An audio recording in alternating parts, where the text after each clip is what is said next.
Hello, everyone. This is Betsy Wurzel, your host of Chatting with Betsy, a Passionate World Talk Radio Network, a subsidiary of Global Media Network, LLC. Our mantra is to educate, enlighten, and entertain. The views of the guest may not represent those of the host of the station. Folks, I am over the moon excited today, and I have with me today a fantastic, phenomenal guest. I'm thrilled and honored to have on Fred Waitzkin, who is a best-selling author. He has work done, has appeared in Esquire, New York Magazine, the New York Times Sunday Magazine, the New York Times Book Review, Outside, Sports Illustrated, Forbes, the Huffington Post, and the Daily Beast, among other publications. His memoir, Searching for Bobby Fischer, was made into a major motion picture release in 1993, and it was Oscar nominated. And with me also, we're going to talk about his newest book, which is so phenomenal. I highly recommend reading it. It is called Anything is Good. And let me tell you, folks, I'm a slow reader due to my vision, and I love to read. I read this book in 2 days. I stayed up till 2 or 3 o'clock in the morning reading this book because I could not put it down. It is that fascinating. And I want to welcome Fred Waitzkin to Chatting with Betsy. Welcome, Fred. Oh, thank you very much for inviting me. Thank you, Betsy. You are welcome. Fred, I'm going to do things a little different today because I don't want to forget to ask this question I've been dying to ask you since I read your book and found out who you are. So I'm going to start with your memoir, Searching for Bobby Fischer, which was made into a fantastic film, Oscar nominated, about your son, Josh, who is a child prodigy chess player. How did that work out? I always wanted to know, what is it like to get your book made into a movie? Were you contacted? Did you contact someone? I have to ask that. It was an interesting story. It was a Random House book initially, and in the first 3 years, it got some really nice reviews, but there certainly was no talk about a movie. And then one day I got a phone call from Tom Stoppard, who's a great playwright, and he thought it would make a great movie, and we talked about it for a year. He couldn't raise the money, and then my wife and I were sitting around in the kitchen, and the phone rang, and a guy said to me, "This is Scott Rudin. Do you know who I am?"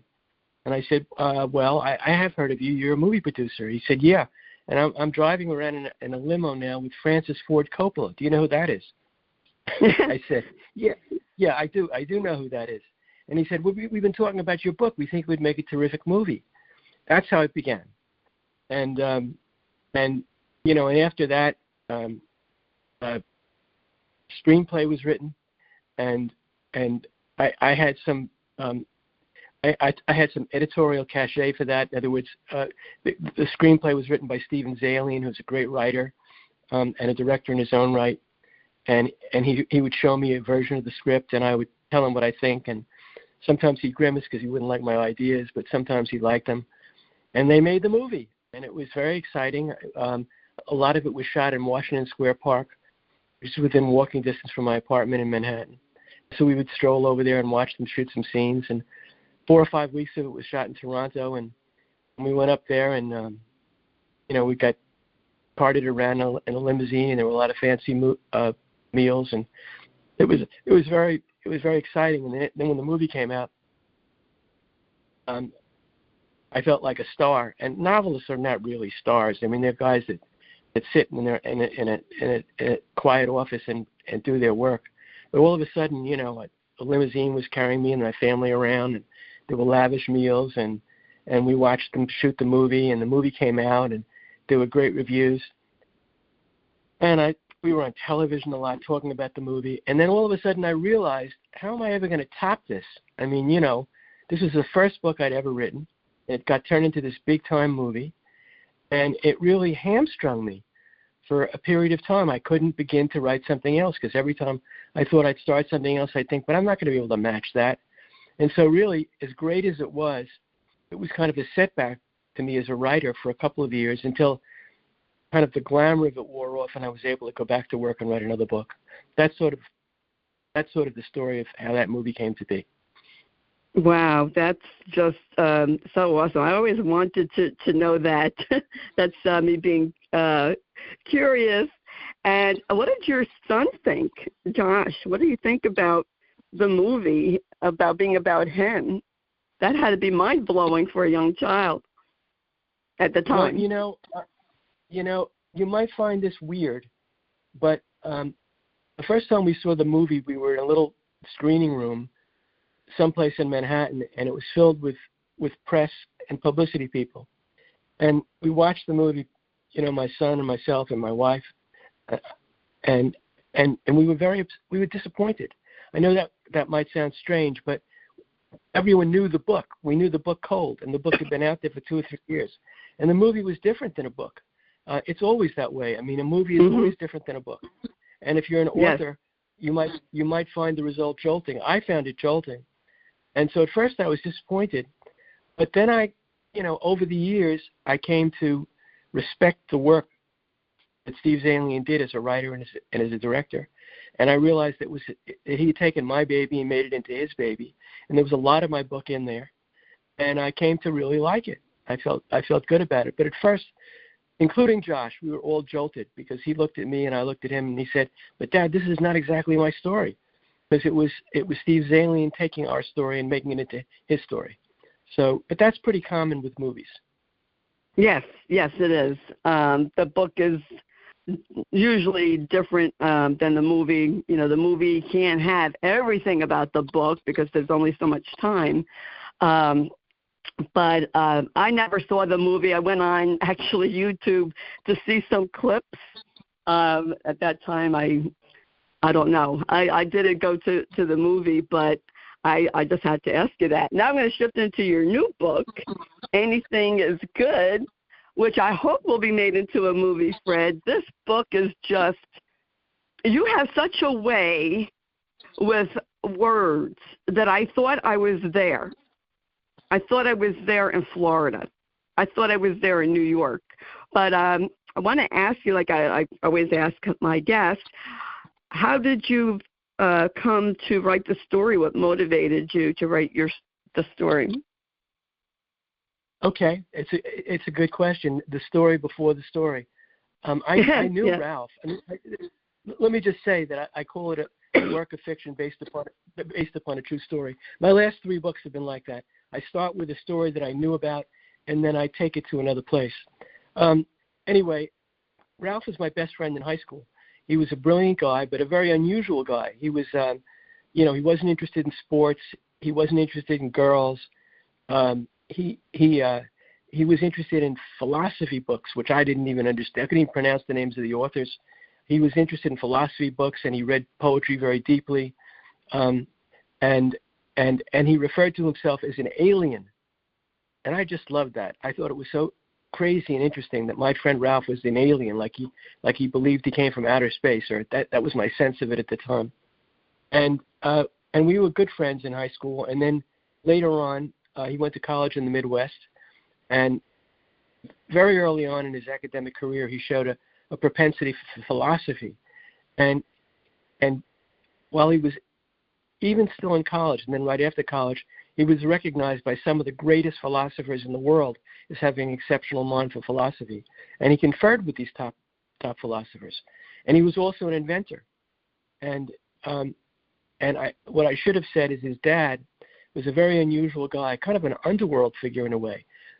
He had a partnership with a guy by the name of Sammy the Bull Gravano, who was known for doing a lot of bad things, including committing 19 murders.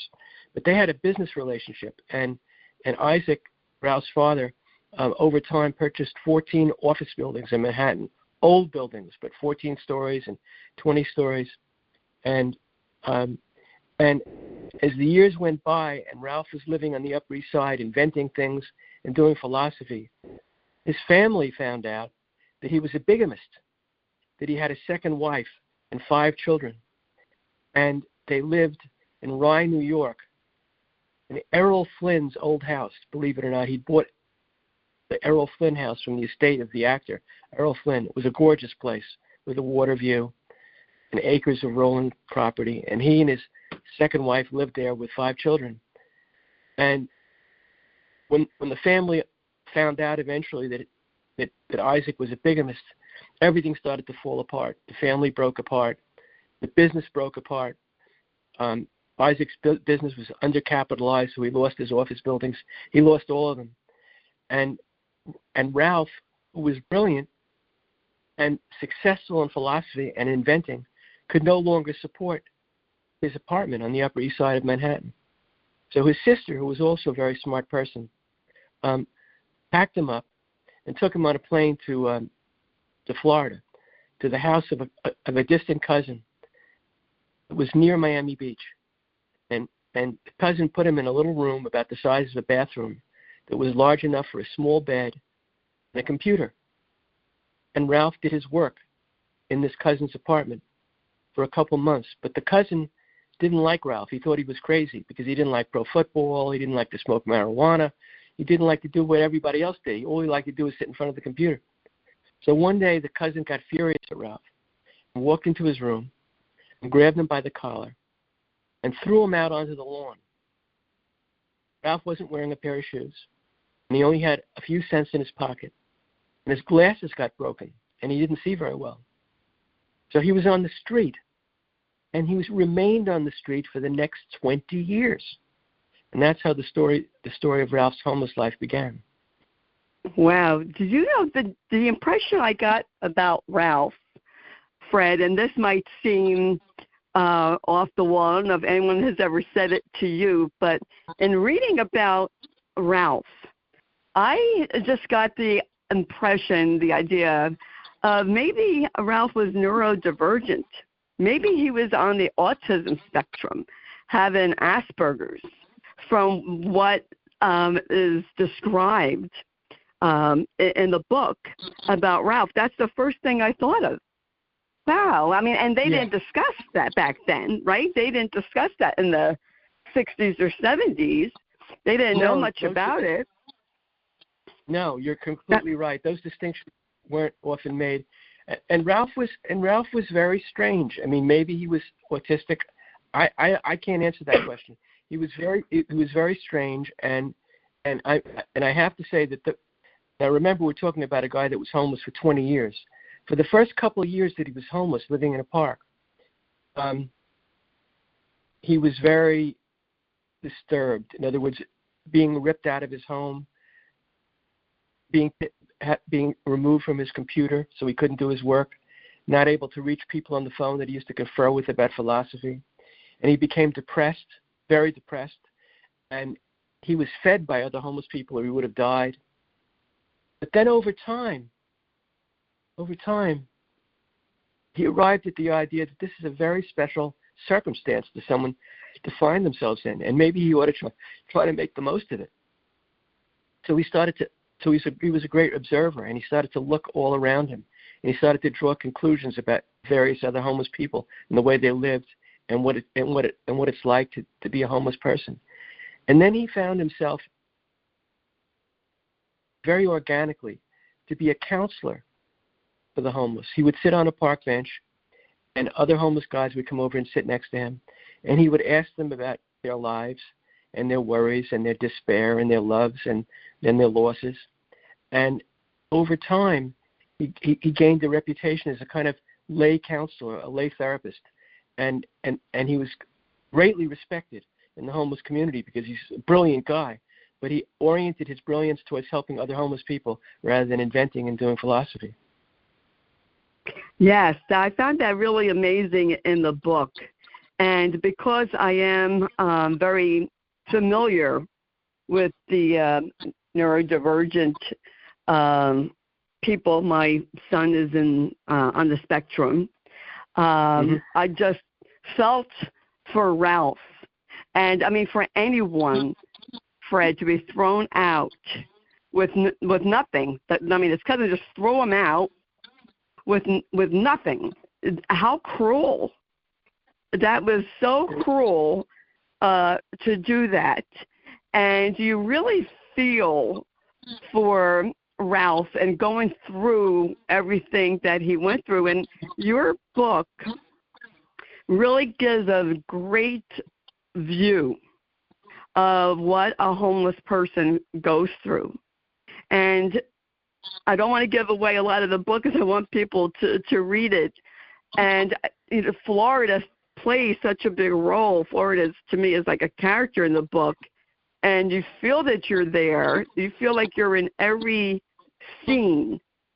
And I just have to ask you, what did Ralph think of you writing a book based on his story?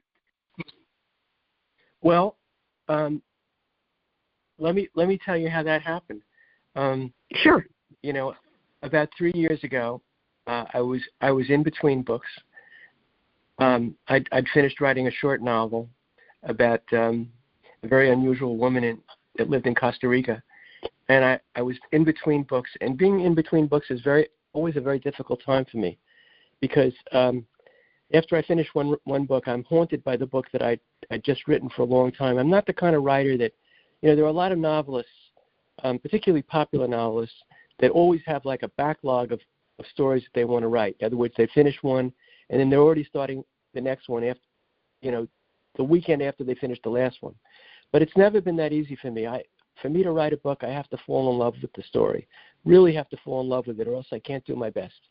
And if I can't do my best, I don't want to write the book. So, in this particular instance, I was living in New York. I was in between books. I wasn't in the best of moods.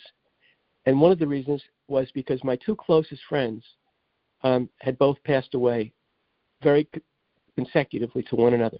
One of them was a lawyer, and another was a poet. And these were guys that I spoke to either on the phone or saw them in person frequently. And the loss was profound for me. And between that and not having a book to write, I wasn't in the best of shape. And I thought about my old friend Ralph, who I hadn't spoken to for 2 or 3 years. And I knew that I knew at this point, again, I don't want to give away too much in the book, but I have to give away a little bit to tell the story that you want me to tell. Right. I knew at this point that he was no longer homeless. After 20 years, he'd gotten off the street, and he was living in a little apartment, just a tiny little room. Well, actually a cute little room, but very small, in Fort Lauderdale. But I hadn't spoken to him for 2 or 3 years, and I didn't really know if he was alive or not. But I called him on the phone one day during this period of time that I've described, and we started to chat a little bit. And I said to him, Ralph, why don't you tell me what happened when you sort of disappeared from the world? I knew a little bit, but not too much. Why don't you tell me what happened? First of all, he said to me, Fred, I can't really remember very much. And I said, why don't you try? And we fumbled around for a while, and then all of a sudden, like, the story just started to gush out of him.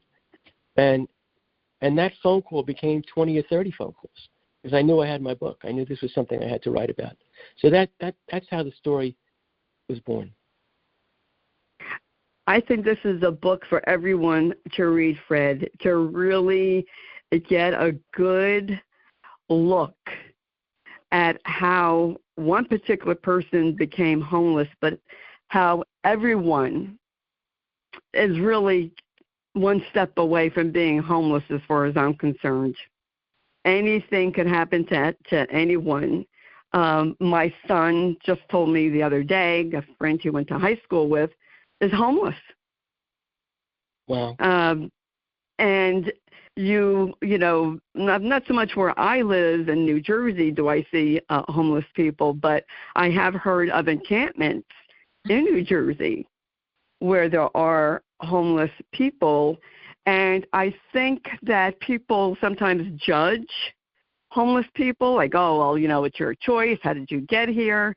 But really, some people didn't have a choice. Some people's situations just and circumstances happened.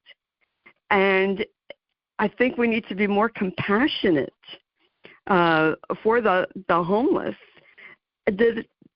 Writing about Ralph, this story, did it teach you about homelessness and give you a different viewpoint of it? Incredibly so. You know, my hometown is Manhattan. I live in New York. I live.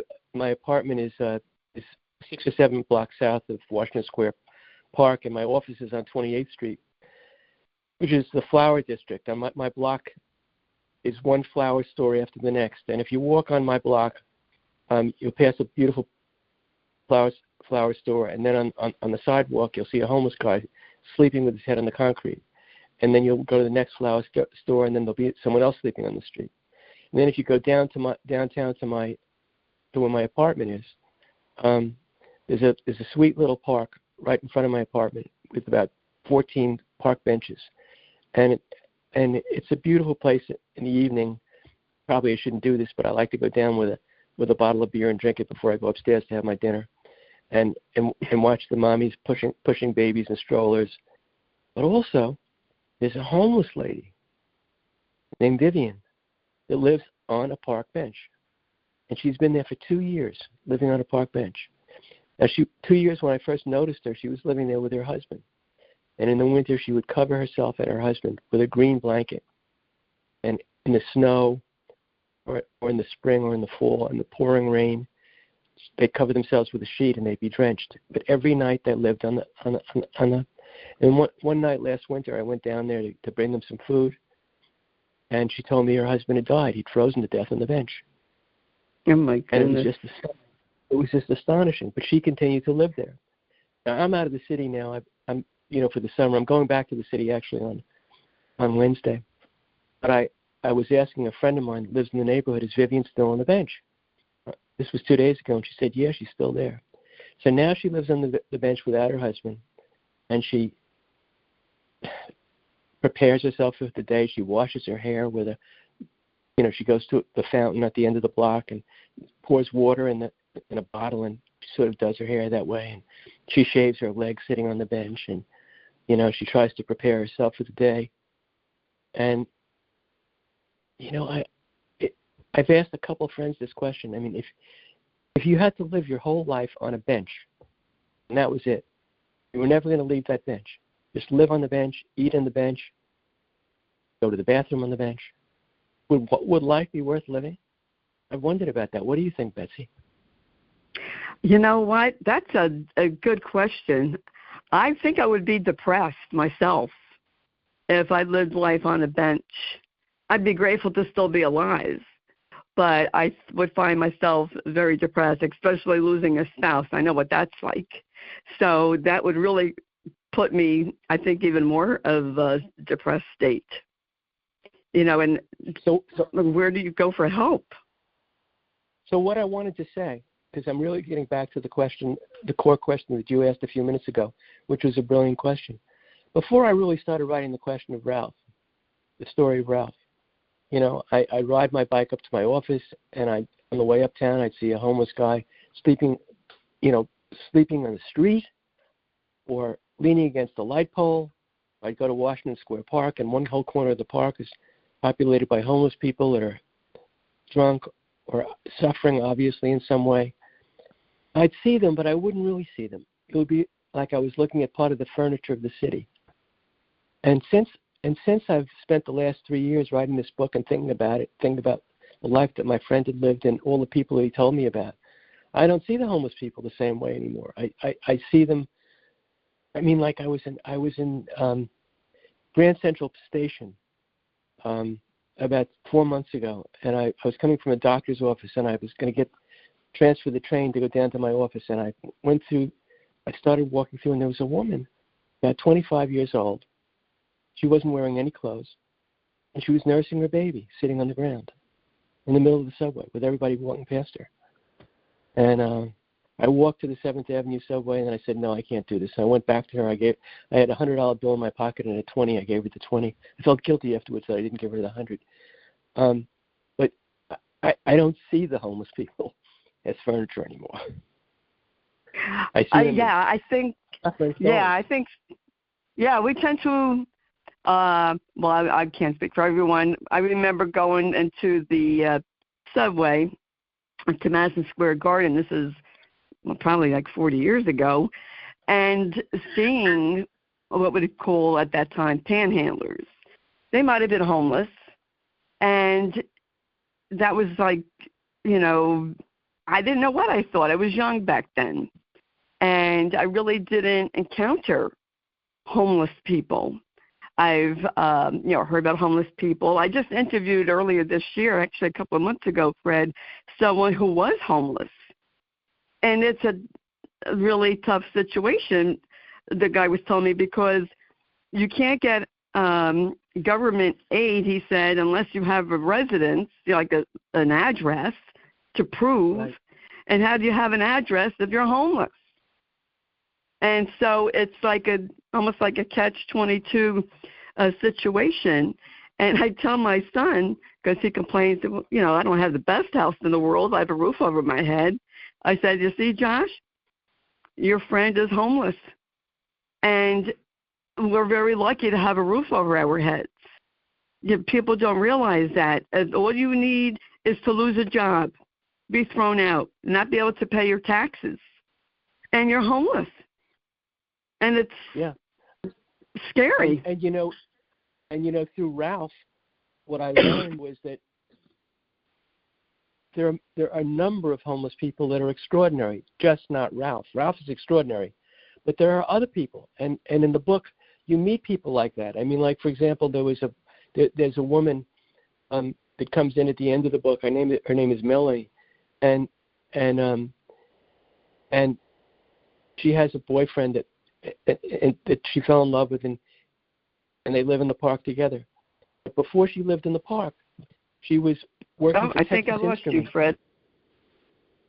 Can you hear me now? Yes. Can you hear me? Yes. Now I hear. Yeah. Yes, I can hear you now. I was talking about this woman, Melanie, that we meet in one of the parks that Ralph is living in towards the end of the book. And we meet her, and she lives in the park. She lives on a lot with her boyfriend. But before she became a homeless person, she was working for Texas Instruments on these big, of course, this is a number of years ago. We're talking about, I guess, 1980. But she knew how to fix these big computers. She earned a six-figure salary, and she was coveted for her brilliance in computers. And Ralph, who was also a computer maven, he would talk to her about computers, but he realized she knew more about computers than he did. And it was just astonishing. He couldn't believe it that a woman with this kind of technical background was living her life on the ground in a back alley with a guy. She'd become homeless. And there are a lot of stories like that. I mean, we have a tendency to think about homeless people as being drunk and, frankly, worthless people. A lot of people think that way. But there are a lot of exceptional people that are homeless.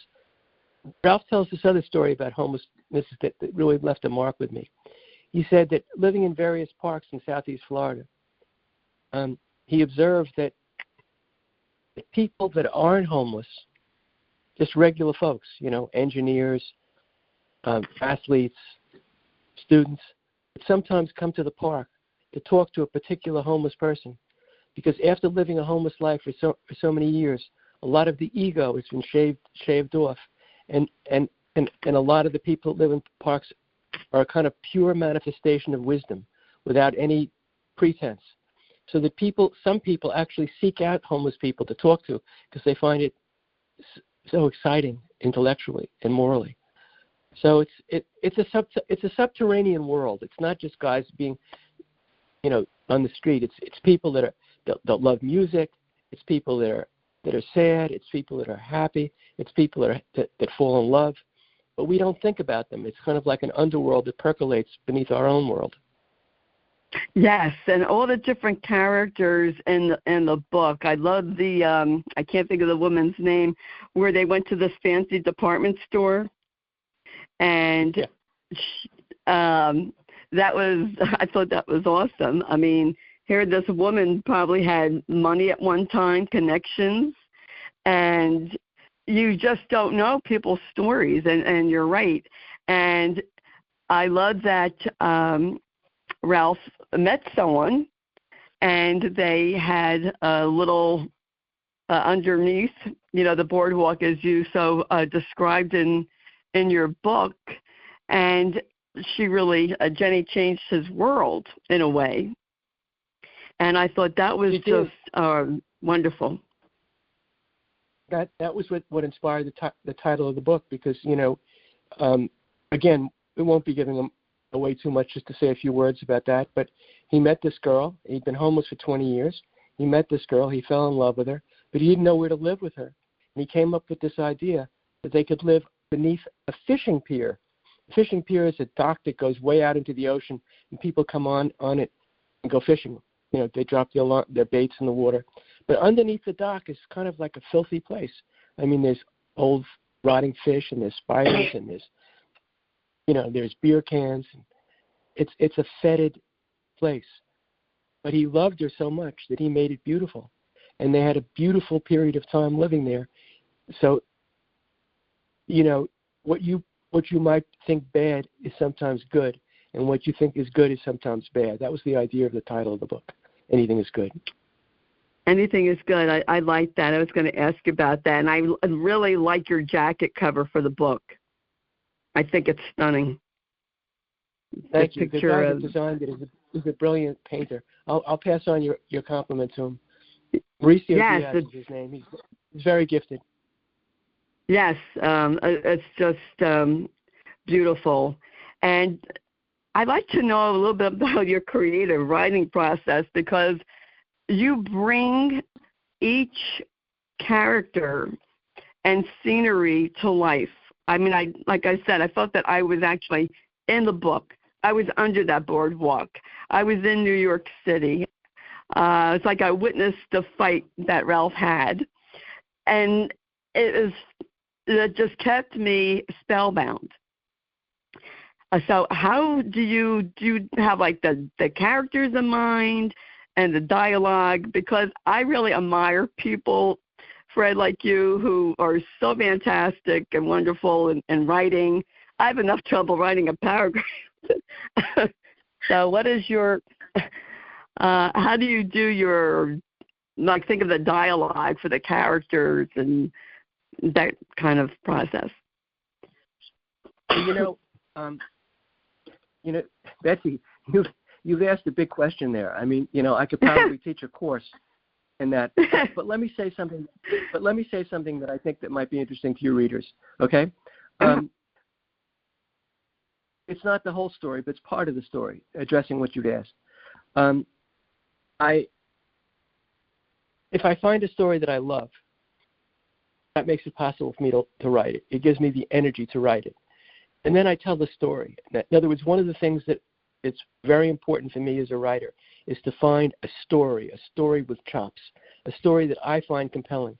If I find it compelling, then I think you'll find it compelling. But if I try to write a story that I just feel about, doesn't matter how well I write it, you're probably not going to like it. So that's the first thing. I got to find a story. Now, in this particular book, a very strange thing happened to me that I want to speak to because of the question you asked. When I was about two-thirds through the writing of the book, and I sort of had a vague idea how to end it, but I also had a chill coming through me because I wasn't sure I could pull it off. I just wasn't sure I could pull it off. And one night, I went to sleep in my apartment in Manhattan, and I always go to sleep with a little pad behind my bed. And I woke up in the morning in the middle of a dream, and I jotted my dream down on this little notebook. And I took the notebook and I went to my office, and I wrote the scene, and it felt very alive to me. Then for the next 4 months, every time I went to sleep at night, I had a dream, and I wrote it in my notebook. And that was how I wrote the ending of the book. It was like a voice inside me spoke to me and told me what to write, how to properly end the book when I couldn't figure it out. I can't say why that happened to me exactly, but it was kind of a gift from the writing gods. That's how I conceived of the ending of that book, because of the voice that came to me in the middle of the night. I'd write it down each morning, and I'd go to my office and write it. So I don't know if that's helpful, but that's the truth. Yeah, I could believe that, because I think sometimes people just have instincts, or they have visions. Now, that might sound woo-woo to some people, but I truly believe that you just get these, I don't know, you call it visions or, images in your head and write it down. I mean, you hear musicians say, oh, I didn't write the song, it came to me. Same thing. The words just came to me, yeah. Yeah, so I definitely can believe that. Yes, I definitely believe that. Well, Fred, I know you don't need for me to tell you, but this is a book, more than well done. It is phenomenal, and I really want the audience to pick this book up. It is so powerful, it will move you. It's a very moving, eye-opening book, and I just think it's wonderful. Where can people purchase your book, Anything is Good? Well, I mean, you can always get it on Amazon. If you go to Amazon, you can either buy the hardcover edition or the Kindle edition, and they're both on sale. So that's very, very convenient place. You just type it in, they'll send it to you. Other booksellers as well. You can buy it from Barnes and Noble and other booksellers as well. But Barnes and Noble, but Amazon always has a good discount, and sometimes they even have books on sale, and you can buy them for ridiculously inexpensively. But I also if you want to read about me, you can go to fredwaitzkin.com, and there are essays there about my writing process and my background and about other books that I've written. But I would say Amazon is the easiest way to buy the book. Okay, thank you. I was going to ask you about your website. And, folks, I highly recommend going on Fred Waitzkin's website. It will be in the blog. I highly recommend going on. I really like to tell the audience, search out the guests. I can only say but so much in an interview about my guests. I said everything about you, Fred. I could be here for probably a couple of hours. You are amazing. And thank you so much for writing this book that opened up my eyes. It truly did. And I just want to thank you for writing this book, opening up my eyes. And I hope it opens up other people's eyes and we could start having a dialogue. I wish politicians would read your book, and maybe they can do something about the homeless people, the difficulties that they have, and help them out. It's really, I think you're going to find more people becoming homeless. I think even baby boomers, you're going to see them being homeless because they may not be able to afford a place to live and they have no one. And I really wish go ahead, Fred. No, I think you're right. I mean, it can happen to anyone. I mean, that was your perception early on, and it's true. And that's part of the story of the book. I mean, you just wouldn't believe it that one could fall so far as Ralph falls. But if Ralph could fall so far, anyone could. So we all live on the thread of a needle in a way. So yes. I really enjoyed our talk. This was a great conversation. I really appreciate it, Betsy. Oh, you are welcome, Fred, and it is my pleasure. So much more to ask. I'd love to have you back on again because it's just really, this book is so intense and powerful. And, folks, it's not a long book. I read this, I think, in 3 days, 3 days the max. I think it's 181 pages. But it packs a powerful punch right through your heart. And if it doesn't touch your heart, then maybe you don't have one as far as I'm concerned. I'm a Jersey girl. I say it the way it is. But I really enjoyed reading this book. I think it's fascinating, and I highly recommend everyone to buy Fred Waitzkin's book, Anything is Good. You will not be sorry. You will be glad that you read this book. I'm telling you, I highly recommend it. And thank you, Fred, once again for coming on. Enjoyed our conversation. And good luck with this book and your next endeavor. And I would love to see this book made into a movie. I really would. Thank you. Thank you, Betsy. I greatly enjoyed our conversation. Thank you for inviting me. You are welcome. My pleasure. Folks, you heard Fred Waitzkin today. I'm going to spell his name, FredWaitzkin. Anything is good. The information about Fred Waitzkin will be in the blog that Jeannie White writes, who's station manager and produces the show. So thank Jeannie for that, and thank Lillian Caldwell, CEO of Passionate World Talk Radio, who makes this all possible. And I want to thank you, the listeners. Please share this show. I want to help as many people as possible. And if you don't already subscribe to Chatting with Betsy, it is for free. I'm on iHeart, Spotify, Spreaker, Amazon Music, just to name a few, Apple.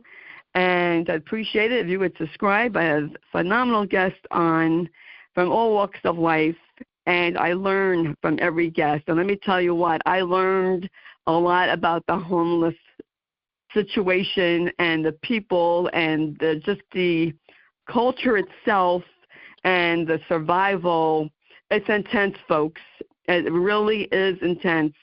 And there was so much more to cover that I didn't. So get the book.